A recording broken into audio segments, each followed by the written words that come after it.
Hi, welcome to Central Florida. I'm Maggie O'Halloran, here to talk about mulberry. I'm one of the educators at the Florida School of Holistic Living, and we want to introduce you to a plant profile for the plant commonly called mulberry. Come on in. This is one of the mulberry species that is native to what we now know as the United States. It is a red mulberry, or Morus rubra. It has these nice long fruits. They're usually at least 2 centimeters long. They'll get anywhere from this color to a dark red, almost purple color. We're still a little early in the season. They'll be ripe soon enough and the birds will all be very, very happy. Red mulberry, or Morus rubra, is native to the US, but you may have also heard of mulberry, or the white mulberry, or Morus alba, which is an English variety, or brought here by England in an attempt to bring the silkworm industry, or the silk industry, to what we now call the United States. Unfortunately, or fortunately, however you want to describe it, those plants didn't work the way that they had planned in the US because there were a lot of factors in place, and it just didn't work out for the silkworms that usually eat the white mulberry, or Morus alba, on this land. So you'll see out and about both the red and the white mulberry. The red, the leaves are a little bit more dull, they're fuzzier underneath. The fruits are really distinguishing. The fruits are much longer on the red. On the white mulberry, you'll notice fruits that are from there to where my thumb is usually the length of the white mulberry fruit. The leaves are always serrated or deeply serrated.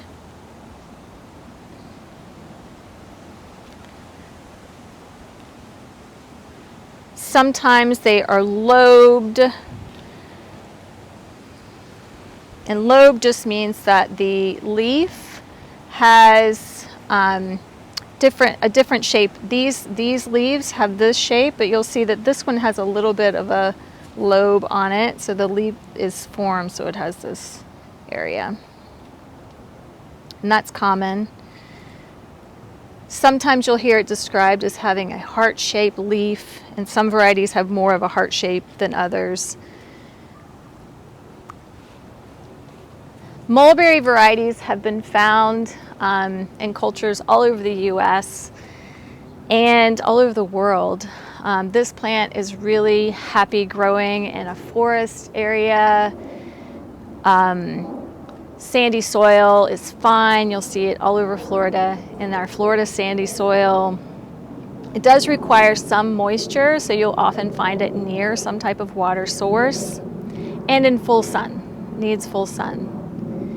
There are varieties that you would find in a landscaping locations, like black mulberry, or sometimes called ever-bearing mulberry, and those are varieties that were altered, and I wouldn't say genetically altered because they're not necessarily changed in a lab. It's more through growing practices, standard growing practices.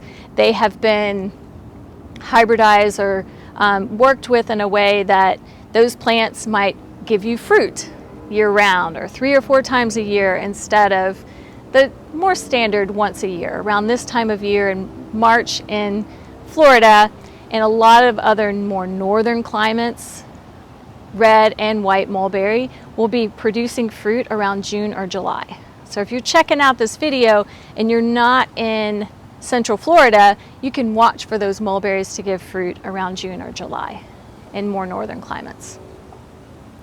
I know it looks like we're in a little cooler climate here in Central Florida in March, and it's 57 degrees and feeling burr, and My nose is probably a little red because it was 90 2 days ago and my body is just not accustomed to this chilly weather. And if you are living in a more northern climate, you might be thinking 57 degrees sounds really warm, but it's really about what the body is accustomed to, isn't it? So this fruit is here because spring really has sprung here in Central Florida. Like I said, last week it was in the 90s. We've had mostly sunny days. The rains have started a little bit. Plants are coming alive, and the mulberry is one of the first signs of our spring here with the fruits. The birds and the kids and the adults all get really happy about it. This plant has had long traditions of use. The leaves are edible, the little tiny leaves. I like the little leaves are edible. And I have read in text where the leaves are rubbed on the skin to relieve things like ringworm, which leads me to think that folks thought it to be antifungal. Don't have scientific data on that, but that is a historical use. The bark has also had historical use. And when I say the bark, most people harvest bark from things like the twigs or the branches. The bark or the inner bark can be made into syrup to create a laxative, a gentle laxative. I've read in text that it can be used as it has been used as a laxative for even kids. The berries have a mild laxative effect, but as far as I understand it, it's really similar to almost any berries. You know, if I eat a lot of blueberries, then they're probably going to have a little laxative effect. The mulberries, however, I've seen in historical text that mulberries were simmered or decocted on a stove. So it was the mulberries in a pot with some water on the stove and simmered for 15 to 20 minutes. And the liquid that comes off of that, some of us call it tea, would be used as a laxative or as an antiparasitic or as an antifungal agent. The leaves have been studied a lot more by the science, and there are studies on mammals other than humans, and there are studies on aspects or parts of the plant being extracted and isolates being used that have shown the leaves to be specifically used in blood pressure balancing. Also in balancing of blood sugar. So it has we know that it has this really wonderful constituents of phenolics and flavonoids that have been found in a lot of other places that can be helpful for both blood pressure balancing as well as maintaining good blood sugar levels. If you go onto the NIH website, National Institute of Health, there are a few studies specifically on the leaves in that way. I mostly find myself incorporating the leaves into my life, like I said, either as those young, delicate leaves in things like salads or tea and tea blends. They have kind of a sweet, mucilaginous flavor to them. It's not exactly like eating a marshmallow or something, but it definitely has a similar quality. So it can be nice added in that way. I have a few books I'd like to point out as resources if you want to dive more into what mulberry has to offer. And the first is an herbal text that's been around from Northern European traditions, Maud Greaves, The Modern Herbal.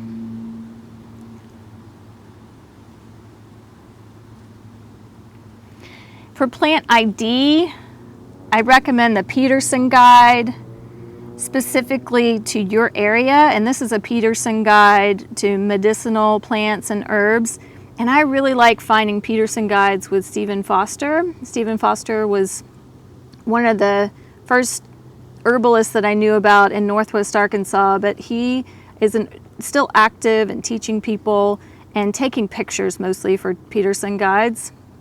And it's just a wealth of information. And connection with the plants and their historical uses. If you are local to Florida, the trees of Florida, this reference and field guide can be really helpful as a way to help you discern which plants you're working with. In this book, there is wonderful descriptions of both the Morus alba that I mentioned as well as the Morus rubra, the white mulberry that was brought in and not native, compared with the red, which is our Florida native or indigenous to the United States, the whole East Coast. And finally, this book is Medicinal Wild Plants. I find that this one is helpful if I just want another guide. You should always be really sure of what you're working with. There are a lot of red berries out there that can be potentially toxic to a person. So just make sure that whatever you are harvesting, that you know exactly what you have.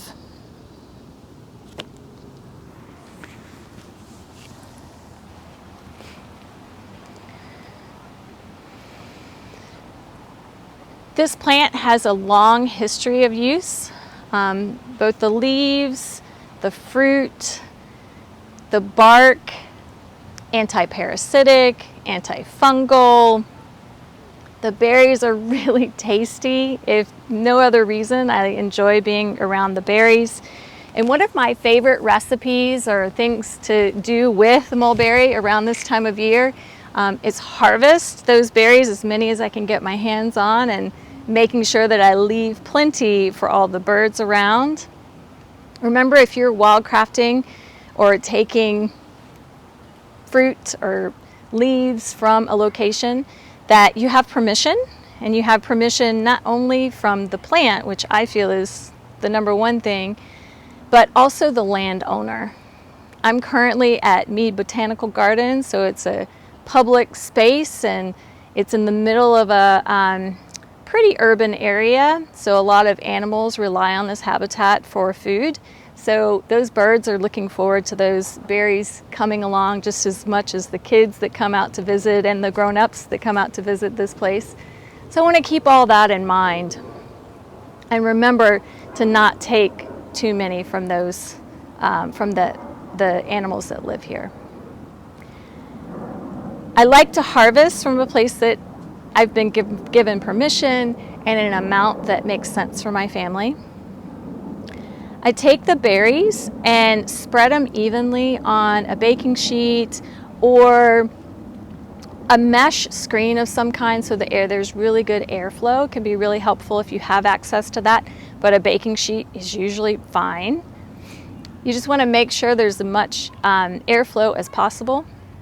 If you have nice big berries, you might want to cut them in half, especially if you're in Florida, either in half long ways or in half from the length, just so that there is more space for that the moisture content to leave or escape that berry when you're dehydrating.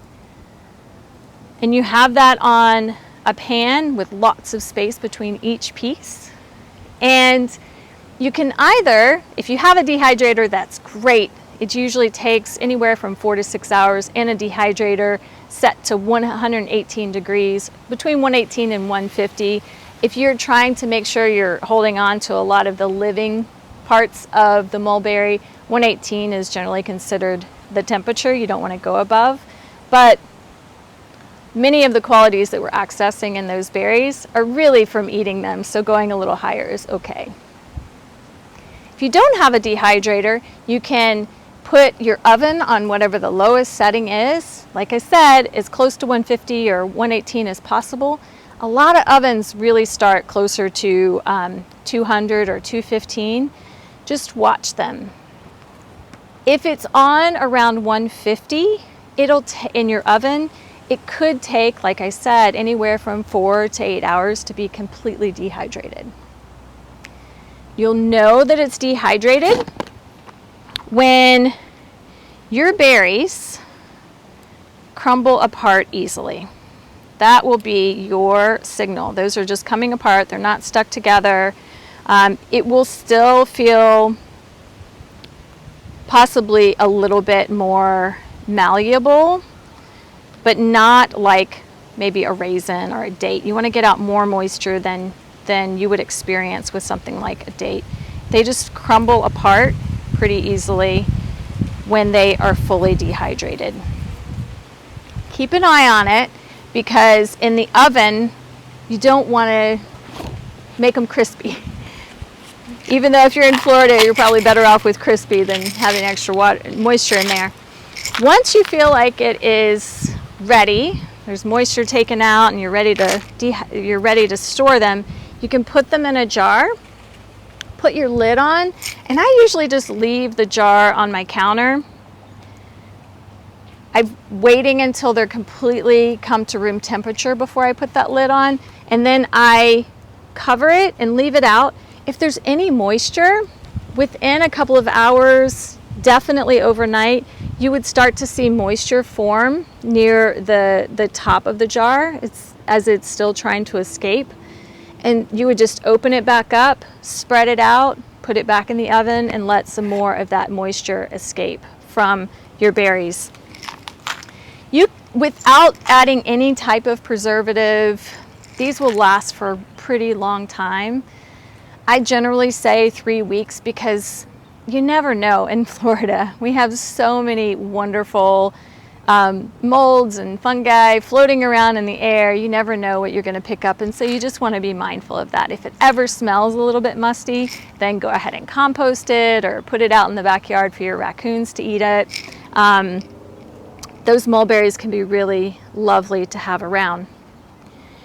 And there is even historical use of those berries being used as a sedative. And I don't know about you, I really enjoy munching on these mulberries. I put them on the top of my granola, I add them to trail mix, I enjoy them in my life.